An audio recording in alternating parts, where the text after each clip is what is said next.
secreto, né? Em unidade com o corpo de Cristo, para que possamos estar adorando a nosso Deus, para que possamos estar exaltando a presença do nosso Deus. Amém?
Convidando o Espírito Santo a fazer presente no nosso lugar especial e assim em todas as áreas das nossas vidas, né? A gente surgiu um sonho, Pai, que o Senhor seja o primeiro convidado, que o Senhor seja o primeiro todo momento, consagrando ao Senhor tudo que a gente vai fazer, tudo que a gente consagrar ao Senhor, o Senhor dando paz ao nosso coração, a gente vai fazer com gratidão, a gente vai fazer com excelência. O Espírito Santo seja bem-vindo na nossa vida, tendo toda a liberdade de ministrar, de falar, e ministrar sendo mais profundo do nosso ser, para que só o Senhor conhece o nosso coração, só o Pai o Senhor conhece o nosso entendimento, Pai, só o Senhor conhece o nosso pensares. Mas eu queria toda a liberdade de expansão, de nos conduzir, Pai, de ministrar sempre com a nossa teoria da vontade, Pai, em nome de Jesus. Vamos estar declarando que somos abençoados, né, por todos os lados, vamos estar declarando que toda a sorte de Deus do Senhor será derramada sobre nós, e onde a gente for, a gente vai ser conduzido, né, por essas bênçãos, pela bênção de Deus, no nome de Jesus. Amém?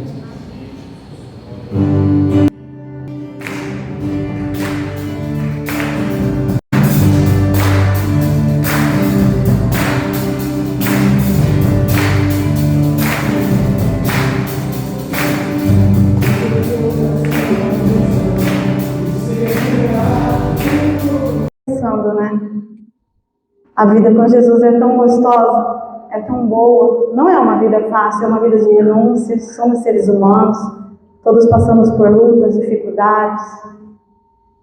Mas eu fiquei ali me questionando, como pode alguém escolher o mundo e não escolher Jesus?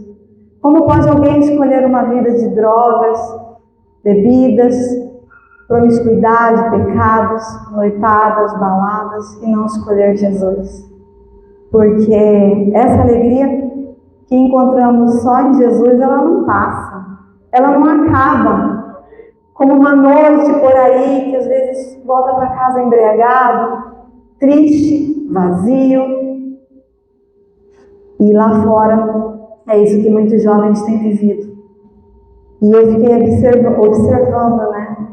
Nosso ministério, jovens, uma vida de renúncia, mas uma renúncia boa de se fazer. Porque só Jesus é o caminho, a verdade e a vida. Que nós possamos levar esse caminho, essa verdade e essa vida para outros jovens, muitos distantes de Jesus, mas conhecem o caminho. Outros ainda não tiveram esse privilégio. Nós estamos aqui na nossa responsabilidade diária de levar esse Jesus às pessoas que estão muitas vezes desesperadas e sedentas por um caminho e procuram tantos outros. Quando a Bíblia diz que Jesus é o caminho, é o único caminho, a verdade e a vida. Nós gostaríamos de chamar o nosso pregador, o Lucas, um jovem que eu admiro muito, que eu oro por sua vida. Que o Senhor Jesus te use. Gostaria de pedir que o pastor estivesse orando pela vida dele. Gostaria de pedir que as crianças aqui na frente... tá.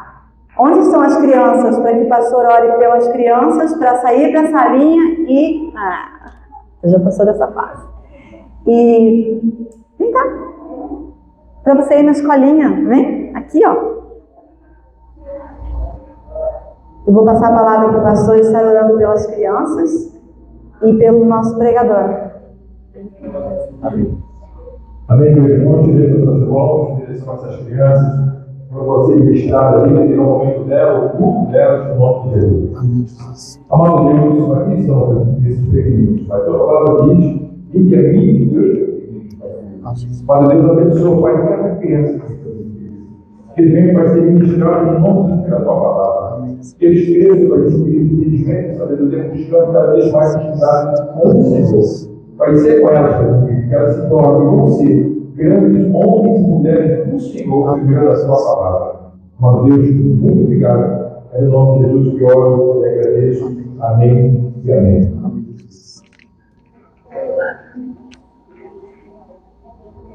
Vamos falando aqui do pregador, no nome de Jesus. Amado Deus, por honra da tua presença, Deus, graças ao Senhor. Aqui está o querido teu servo, Lucas, Pai. Que o Senhor venha conhecer sua vida dele grandemente, Deus. Que não seja mais ele, seja o Senhor, sendo pouco para o Senhor me soltar. Não seja isso, assim, que ele vai falar para a tua igreja, aquilo que o Senhor já ministrou no coração dele, e irá ministrar para a tua igreja. É no nome de Deus que oro e agradeço. Amém e amém. Amém. Amém. Amém, amados. Amém. Toda vez que a gente sobe aqui diante do altar de Deus, a gente fica todo trêmulo. É totalmente diferente da gente estar ali com o violão, totalmente diferente da gente estar aqui na presença do Senhor. E nesse dia, né, nessa noite, eu estou falando com o irmão sobre a esperança viva de um novo e vivo caminho. Amém? A nossa reflexão vai estar baseada lá na carta de 1 Pedro, no capítulo 1, a partir do versículo 3 até o 13. Amém?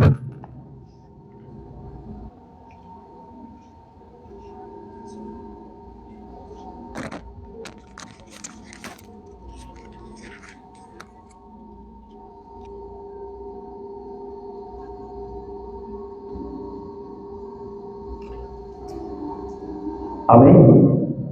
E a palavra do Senhor nos diz: bendito seja o Deus e Pai de nosso Senhor Jesus Cristo, conforme a sua grande misericórdia, Ele nos regenerou para uma esperança viva, por meio da ressurreição de Jesus Cristo dentre os mortos, para uma herança que jamais poderá perecer, macular-se ou perder o seu valor. Herança guardada nos céus para vocês, que mediante a fé são protegidos pelo poder de Deus até chegar à salvação prestes a ser revelada no último tempo. Nisso vocês exultam, ainda que agora por um pouco de tempo devam ser entristecidos por todo tipo de provação. Assim acontece para que fique comprovado que a fé que vocês têm, muito mais valiosa do que o ouro que perece, mesmo que refinado pelo fogo, é genuína e resultará em louvor, glória e honra quando Jesus Cristo for revelado. Mesmo não tendo visto, vocês o amam, e apesar de não o verem, agora creem nele e exultam com alegria indivisível e gloriosa, pois vocês estão alcançando o alvo da sua fé, a salvação das suas almas. Foi a respeito dessa salvação que os profetas que falaram da graça destinada a vocês investigaram e examinaram, procurando saber o tempo e a circunstância para as quais apontavam o Espírito de Cristo que neles estava, quando lhes predisse os sofrimentos de Cristo e a sua glória, que seguiria aqueles sofrimentos. E a eles foi revelado que estavam ministrando não para si próprios, mas para vocês, quando falaram das coisas que agora lhes foram anunciadas por meio daquele que lhes pregavam o Evangelho pelo Espírito Santo enviado dos céus, coisas que até os anjos ansiavam observar. Portanto, estejam com a mente preparada, prontos para agir, estejam alertas e coloquem toda a esperança na graça que lhes será dada quando Jesus Cristo for revelado. Amém? Então, essa passagem de 1 Pedro, ela tem falado bastante ao meu coração. E quando o pastor chegou, falou assim: Lucas, escalei tu lá para estar levando a palavra no culto de jovens. Eu confesso que por dentro, eu disse amém, mas na última oportunidade, né, que eu estive aqui ministrando, eu confesso aos irmãos que eu preparei, eu fiz um rascunho, eu estudei, mas quando eu cheguei aqui, eu me senti como se eu estivesse falando algo do Lucas, algo como se eu estivesse vazio, como a palavra fala, né? Quando a gente faz sem amor, a gente ressoa como um sino oco, que só faz barulho. E eu fiquei, Senhor, mas eu meditei, eu fiz o rascunho, eu coloquei aqui tudo que, no meu entendimento, seria edificante para a igreja, mas qual foi o entendimento de tudo isso? É o Senhor falando que não é conforme o meu querer, não é conforme a minha palavra, não é conforme eu organizo as coisas, mas sim conforme Ele quer. Tanto que o meu esboço ele ficou não pela metade, mas eu creio que a conclusão, o Espírito Santo vai estar revelando para a gente junto aqui. Mas a gente vai falar sobre a esperança viva pelo novo e vivo caminho. Aqui na carta de Pedro, né, 1 Pedro, vem falando que nós fomos regenerados para uma esperança viva, mediante a ressurreição de Cristo dentre os mortos. E na nossa lição de hoje da IBD, a gente falou sobre a parábola das 10 virgens, onde 5 eram prudentes e 5 não eram prudentes. Então 5 estavam preparados para a chegada do noivo e as outras 5 não. E no final dessa parábola, ele falando assim que a gente não sabe o dia nem a hora. Então basta a gente alimentar a nossa esperança dia após dia. Basta a gente carregar a nossa cruz dia após dia. Como foi falado aqui, vai ser fácil? Não vai ser fácil. Vai ser desafiador? Vai ser desafiador. Como eu trouxe na quarta-feira algo sobre já a palavra de hoje. É como a gente jogando um minigame. Cada fase que a gente vai passando, as dificuldades vão aumentando, mas no final de tudo, a gente vai ter a nossa recompensa. Que a palavra fala aqui que é uma herança que está sendo guardada nos céus. Uma herança que não perde o seu valor, que ela não perece. Amém? E qual é o caminho que a gente deve caminhar para alcançar essa herança por meio dessa esperança viva? Jesus Cristo. Jesus ele nos diz que Ele é o caminho, a verdade e a vida. E a gente tendo esse entendimento, a gente tendo essa conclusão dentro do nosso ser, por mais que o dia esteja difícil, por mais que as situações estejam difíceis, a gente vai continuar caminhando. Ontem, no congresso de jovens, o nosso irmão Taelson, da Tiba, ele trouxe uma palavra falando sobre Pedro. Paulo, ele era perseguidor, depois ele passou a ser proclamador do Evangelho, a ponto de se orgulhar das marcas que o Evangelho estava colocando sobre a sua carne, sobre a sua vida, ao ponto de ele falar que ele se orgulhava das marcas dele. E a gente trazendo para a nossa vida, para o nosso dia a dia, eu faço uma pergunta para os irmãos. Qual é a esperança que motiva os irmãos? Qual é a esperança que faz os irmãos acordarem pela manhã e levantar da cama? Qual é a esperança que faz a gente ir para o trabalho? Qual é a esperança que faz a gente ir para a faculdade? Qual é a esperança que motiva a gente correr atrás dos nossos sonhos? Como também foi falado aqui, se Jesus está vindo, de certa forma a gente só precisaria aguardar. A gente só precisaria, ó Deus, vamos clamar para que Jesus venha logo, porque de certa forma eu não preciso correr atrás desses sonhos, desses objetivos, porque o Senhor está vindo. Foi algo que eu até comentei novamente com a classe da EBD de hoje. Então, já pensou, a gente estuda 5 anos para uma faculdade, chega no dia da gente receber a posse ali, a graduação, toca a trombeta. Mas não foi um tempo perdido, não foi um tempo gasto à toa. A gente se preparou para o nosso objetivo pessoal, mas também a gente caminhou buscando essa volta de Cristo. Então, eu pergunto novamente, qual é a esperança que motiva os irmãos? Aqui, a carta de Pedro vem falando que a gente foi regenerado para uma esperança viva. Regenerado do quê? A gente entende que lá em Gênesis, né, quando o homem foi feito, ele tinha ali a sua conexão com Deus, e a partir do pecado, a gente foi destituído dessa presença de Deus. E aqui vem falando sobre essa regeneração que foi mediante a misericórdia e a bondade do Senhor. Então, no meu entendimento, quando a palavra nos fala que nós somos regenerados, foi para vivermos nessa presença de Deus, vivemos buscando cada vez mais intimidade com o Senhor, para que a nossa esperança seja renovada dia após dia. A gente entende que a gente tem uma missão de propagar o Evangelho. Então, se eu estou sem esperança, por mais que externamente eu esteja com um sorriso no rosto, por mais que externamente eu dê um joinha e diga que está tudo bem, mas internamente eu não esteja cheio da esperança viva, que é Cristo, como que eu vou propagar o Evangelho, como que eu vou propagar esse amor que em mim está se esvaindo, que dentro de mim está se esfriando? Não tem como. Eu já trouxe também aqui, é como a gente dá a receita de algo que a gente não tem entendimento. Então, quanto mais a gente busca, mais próximo de Cristo a gente chega, mais próximo do Senhor a gente tem autoridade, mais intimidade, mais sensibilidade para falar. É como a gente visualizar um quadro, né?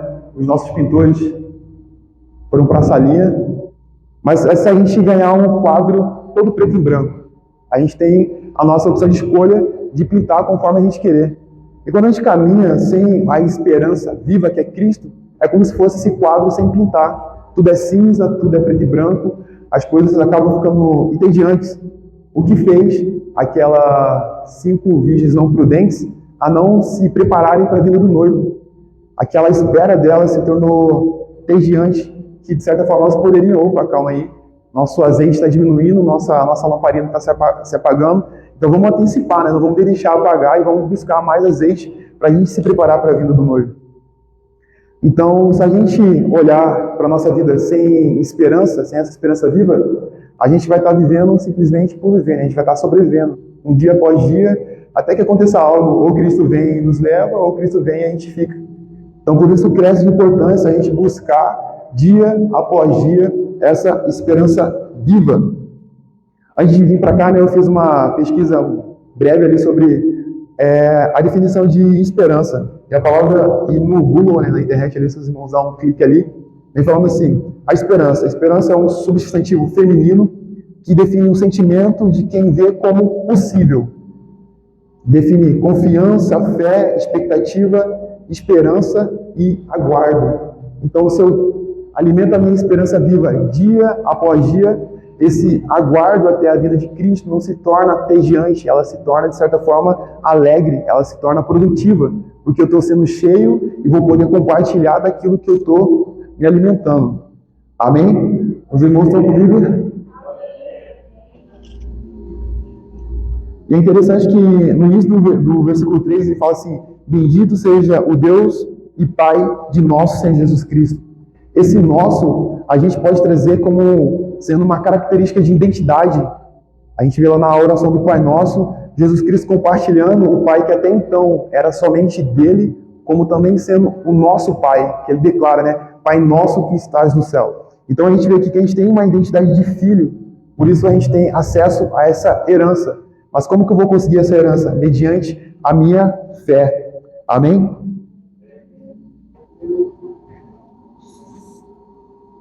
E hoje, a gente continuando aqui, né, a gente vai falar sobre 3 pontos. A gente vai trabalhar aqui como se fosse uma linha do tempo. Com o ponto do antes de Cristo, com Cristo e depois de Cristo. Amém? A gente entende que o nosso tempo em si, né, já é dividido entre antes e depois de Cristo. Mas a gente vai trabalhar no terceiro ponto, que é o ponto com Cristo.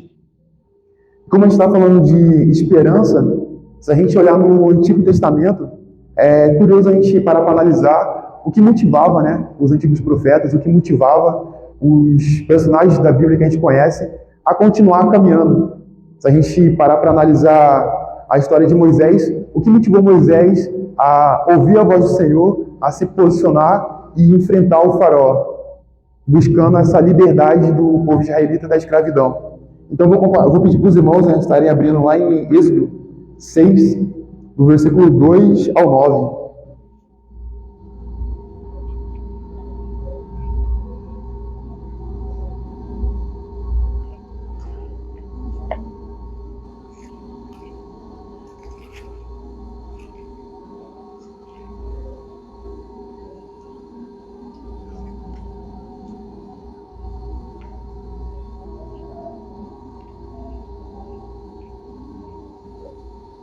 Amém? Irmão, se eu estiver indo muito rápido aqui, me faz um sinalzinho, porque eu estou todo trêmulo realmente, nervosinho tá. Êxodo capítulo 6, do 2 ao 9. Amém? Disse Deus ainda a Moisés: Eu sou o Senhor. Apareci a Abraão, a Isaque e a Jacó como Deus Todo-Poderoso, mas pelo meu nome, o Senhor, não me revelei a eles. Depois estabeleci com eles a minha aliança para dar-lhes a terra de Canaã, terra onde viviam como estrangeiros, e agora ouvi o lamento dos israelitas, a quem os egípcios mantêm escravos, e lembrei-me da minha aliança. Por isso diga aos israelitas: Eu sou o Senhor, eu os livrarei do trabalho imposto pelos egípcios, eu os libertarei da escravidão e os resgatarei com braço forte e com poderosos atos de juízo. Eu os farei o meu povo e serei o Deus de vocês.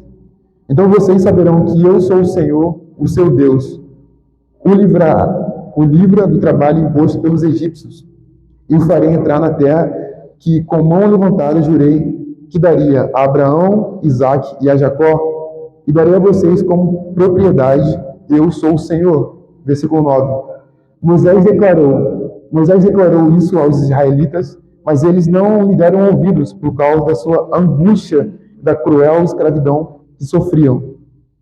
Então, o que motivava, né, os antigos profetas, os personagens, né, do Antigo Testamento a caminhar seria essa promessa do Senhor, essa promessa de Deus. A palavra que Deus direcionava a eles era a esperança que eles tinham de que a promessa foi feita, então a promessa será cumprida.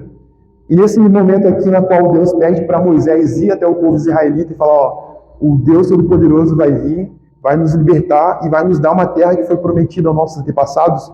E Moisés fala aqui no versículo 9, ó, fui até eles, mas eles não deram tanto ouvido, porque eles já estavam cansados, né? Eles já estavam fadigados da escravidão.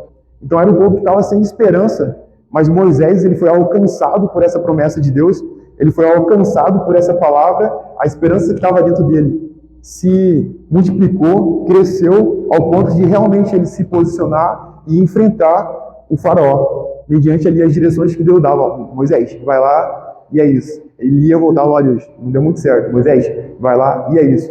Então a gente vê que até nesses momentos que Moisés ia enfrentar o faraó, essa esperança dentro do coração do povo israelita estava sendo trabalhada. Porque imagina Moisés falando: ó, vou lá de novo, agora vai. Aí ele chegava lá, voltava ao povo e falava: ó, dessa vez ainda não foi. Mas a esperança dentro do coração dele estava sendo compartilhada, estava sendo multiplicada, porque talvez eles ficavam pensando: ó, Moisés está indo lá de novo, dessa vez vai. Aí quando Moisés vinha com um não, mas era Deus também trabalhando no coração do povo, reavivando essa esperança que até certo ponto talvez já estava apagada, já estava bem ali no seu fim. Então a gente vê aqui que Moisés ele foi obediente, ele se posicionou, e a gente entende que no Antigo Testamento essa palavra de Deus, a promessa, era essa esperança que motivava você se posicionar. Foi a mesma palavra que motivou Josué após, né, Moisés não dar continuidade ali mediante a palavra do Senhor também para ele. Moisés, você vai ver a terra, mas tu não vai entrar, vou colocar um sucessor no seu lugar. Então essa promessa nem chegou a Josué quando ele, vou seguir porque a esperança está queimando no meu coração. Amém? E continuando, a gente vê também que essa palavra de Deus é a esperança que motivava os antigos profetas a pregarem, né, a darem sinais sobre a vida do Messias. Então aquilo ia motivando ao povo a continuar. O Messias vai vir, o Messias já vir. E algo que se a gente relacionar no nosso dia a dia, a gente está vivendo isso. É bem paralelo. Se a gente falar, Jesus ele veio, ele foi crucificado, ele ressuscitou e está aguardando a sua segunda vinda. Então basta a gente o quê? A gente continuar vivendo dia após dia ali com fé, a gente alimentar essa esperança dentro da gente, para a gente não ficar como aquelas 5 não prudentes e a nossa caminhada se tornar tediante, mas a gente tem que estar buscando cada vez mais a presença. Amém? Agora a gente vai passar para o nosso segundo ponto. O primeiro ponto foi antes de Cristo, agora a gente vai passar no ponto com Cristo, que é o quê? O início ali do Novo Testamento até a crucificação de Cristo. A gente vê que no Antigo Testamento já se falava sobre a vida do Messias, a esperança do povo era sobre essa promessa da vida do Messias, e quando Cristo vem, aqueles discípulos que caminhavam com ele, vamos colocar assim, né, aquela geração na qual teve esse contato com Cristo, a fé deles também foi movida, não somente pelos milagres que Cristo fazia, mas também pela esperança que Jesus vinha trazendo nas suas palavras. Então Deus não deixou de fazer promessas, Deus não deixou de falar ao povo, mas ele estava usando Jesus Cristo como boca dele aqui na terra, tanto que Cristo vem e continua falando. E os sinais que antes anunciavam a vida do Messias estavam se cumprindo com Cristo. Amém? Então, a esperança dos discípulos, a esperança daquele povo, da geração na qual Cristo caminhou, era diária, nos seus milagres, nas parábolas que eram feitas e nos momentos de intimidade que Jesus Cristo tinha com cada um deles. Aí, a mesma pergunta que eu fiz, né, sobre Moisés, qual era a esperança que motivava Moisés, também eu faço, né, sobre a reflexão da mulher do fluxo de sangue. Qual era a esperança dessa mulher que motivou a ela enfrentar uma multidão e ela tinha no seu entendimento que se eu tocar somente a orla da veste de Jesus, eu serei curado. Então era uma esperança viva que estava dentro do seu coração, que a gente define também por fé, né? A gente entende que a fé dela a curou ao ponto dela enfrentar a multidão e conseguir ter esse milagre. Então, a partir do momento que a gente caminha com fé, com esperança, a gente caminha em direção aos milagres, a gente caminha em direção àquilo que Deus tem preparado para a gente. Outro exemplo que eu citei também hoje pela IBD foi nesse sentido. Imagine, Paulo, né, ele traz para a gente que a nossa trajetória aqui é como se fosse uma carreira, né, uma corrida. Imagine se mediante a essa corrida, a essa caminhada, a gente simplesmente achasse uma sombra fresca, uma mesa e um tereré bem gelado nesse nosso calor aqui de Corumbá. Porventura alguns se sentariam ali e falaram, não, tá tranquilo, vou ficar por aqui mesmo, Jesus está demorando para vir, vamos só aguardar, ver o que acontece. Mas não é isso que Deus quer. Se você está cansado, irmão, só descansa e continue a sua jornada. Deus não quer que você pare, então descanse e continue a sua jornada, para que você alcance essa herança na qual eu vim falando aqui na carta de Pedro. Essa herança que está sendo preparada, na qual a gente só vai ter acesso mediante a nossa fé. Amém? Agora a gente vai falar sobre o terceiro ponto, que é depois de Cristo, que é na qual a gente se enquadra, teoricamente, que é o que a gente se preparar para a vinda do Messias, se preparar para essa segunda vinda. Como foi falado aqui, né, pela nossa dirigente, né? Como que a gente vai viver até a vida de Cristo? A gente vai viver se preparando. Você que trabalha, faça o seu melhor no seu trabalho. Você que estuda, faça o seu melhor na sua escola. Você que faz faculdade, faça o seu melhor na sua faculdade. Eu até comentei também que foi uma colocação no culto de quarta-feira que me despertou. Falou assim, cara, beleza, a gente está tendo sinais, rumores de guerra estão acontecendo, o amor de muitos está se esfriando, E como que a gente vai viver o nosso dia a dia se realmente Cristo está vivendo? A gente crê nisso, a gente tem essa certeza que Cristo está voltando. Realmente é se preparar. A gente renunciar aquilo que desagrada a Deus, a gente buscar mais a intimidade, a gente buscar mais a presença, para que quando o noivo vier, a gente esteja como as 5 virgens prudentes, preparadas. Porque a parábola vem falando que aquelas 5 que não conseguiram adentrar, bateram na porta e o noivo falou, não os conheço. E no versículo 13 vem falando que a gente não sabe o dia, nem a hora, nem o momento. A gente realmente tem que se preparar. E voltando um pouquinho sobre o que eu disse, né? Quando Moisés ia a ter esse momento com o faraó, né? Quando Deus mandava ele, e o povo israelita ficava apreensivo. Nossa, será que dessa vez vai? Será que dessa vez vai? De certa forma, a gente também fica assim. Jesus está voltando, Jesus está voltando. Qual que é a nossa esperança? Como que a gente está mantendo essa chama viva dentro do nosso coração? A gente está se separando, a gente está renunciando, a gente está buscando. E é curioso porque essa semana, parece que quando a gente está escalado para algo aqui, né? Vou colocar aqui o exemplo da palavra, a semana passa assim. A escala saiu, eu falei, nossa, é o 3º domingo do mês, então tá tranquilo, vou conseguir me preparar. Passou o primeiro domingo, domingo de ceia, segundo domingo, missões. Quando eu pisquei já era sexta e hoje já é domingo. Só que, assim, é interessante porque, como a gente aprendeu com o nosso irmão Fenelon aqui, que a gente tem que estar preparado a todo instante para propagar a palavra, para falar do Evangelho. A gente tem que estar preparado. E é mediante o que a gente buscar, não tem outro segredo. É meio redundante, é meio clichê, mas não tem como. Não tem um caminho secreto, não tem um desvio, não tem. Realmente é a gente buscar a palavra e vivenciar isso, né? A gente fala que a gente tem que ser testemunha viva de Cristo. Como? No meu falar, no meu agir, ou às vezes nem mesmo no meu falar, né? Somente pelo meu posicionamento, já vou estar testemunhando sobre Cristo. E esse é o nosso 3º ponto. E sobre a parte de esperança, né? Eu falei, Senhor, vou falar sobre esperança, né? E muitas vezes a gente está aqui em cima, na quarta, no domingo, a gente está no sábado com as organizações aqui da igreja, a gente está no domingo de manhã trazendo a palavra na IBD, e a gente não para analisar como está a esperança dentro da gente, né? O que está motivando, a gente entra no automático. Mas uma quarta-feira, né? Culto de oração, palavra, beleza. Domingo, outro culto, sábado, a gente fica no automático realmente, não é isso que Deus quer. Se a gente parar para ver na criação, se Deus quisesse fazer da gente como robôs, Ele teria feito. Ele não teria dado o livre-arbítrio para a gente escolher, não, eu posso fazer isso, eu posso fazer aquilo. E desde esse momento a gente vê a grande misericórdia de Deus pelas nossas vidas. Basta somente a gente o quê? Caminhar por esse novo e vivo caminho que é Cristo. É engraçado porque eu falei, pai, na outra vez eu fiz o esboço, trabalhei, chegou lá, é como se eu estivesse sozinho. Mas eu creio que Cristo não me deixou sozinho aqui. Realmente era um entendimento que estava mecanizado como Cristo não quer, como Deus não quer. Um entendimento mecanizado da palavra, e Ele não quer isso. E é interessante quando a gente pensa nisso, porque a gente volta no nosso espontâneo, né? Volta no nosso secreto.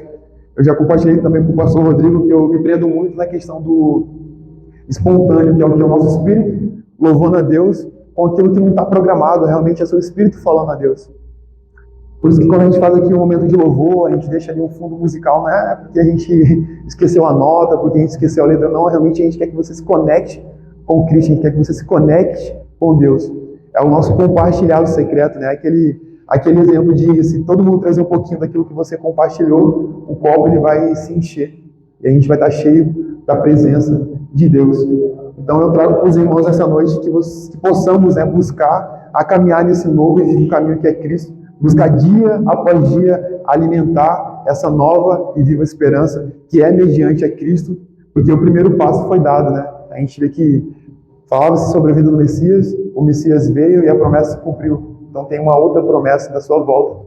Então como que eu vou permanecer? Eu vou continuar buscando, eu vou continuar renunciando? Vai ser fácil? Volto a dizer de novo, parece clichê, mas não vai ser fácil. Como o próprio Jesus nos disse, né? No mundo vocês terão aflição, né? Mas tem de bom ânimo. Então a gente deve buscar esse bom ânimo, a gente deve buscar essa presença diária. E muitas vezes a gente não vai se achegar e Deus fechou o olho e já estou na presença, vai ser difícil. Falo por experiência própria. Certa vez eu cheguei no meu quarto e falei, Senhor, tem tanto tempo que eu não separei um tempo para orar, que quando eu fui orar, eu fui meditar, eu me senti realmente muito sozinho. Falei, Pai, não permita que a Tua presença fuja de mim, não permita que o meu coração se endureça para a Tua presença, porque eu senti um medo tão grande, realmente era um medo, não era nem temor, porque o temor a gente entende que é a honra que a gente tem que dar a Deus, a gente entende que é a autoridade de Deus sobre as nossas vidas, mas realmente foi um medo muito grande de, tipo, Senhor, e se eu ficar, né? Se eu tiver como essas 5 não prudentes, não buscando, ou só buscando quando tiver escalado na quarta, no domingo, ou quando realmente a gente tiver um congresso, né, como no dia de ontem, foi um dia muito maravilhoso. Então, o que eu deixo para os irmãos é que busquem essa esperança viva que já nos foi dada. A primeira promessa da vida já foi realizada, a segunda está sendo por escrita aí. E eu compartilhei também com os meninos na IBD, no outro domingo, que a gente espera como se as descrições de Apocalipse viessem a acontecer tudo de uma vez só, né? Também a gente não sabe como vai acontecer, mas se a gente parar para analisar, já está acontecendo, né?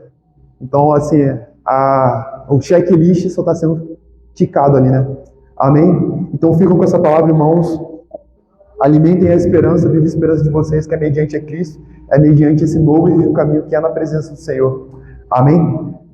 Convido aqui nosso pastor Marcos.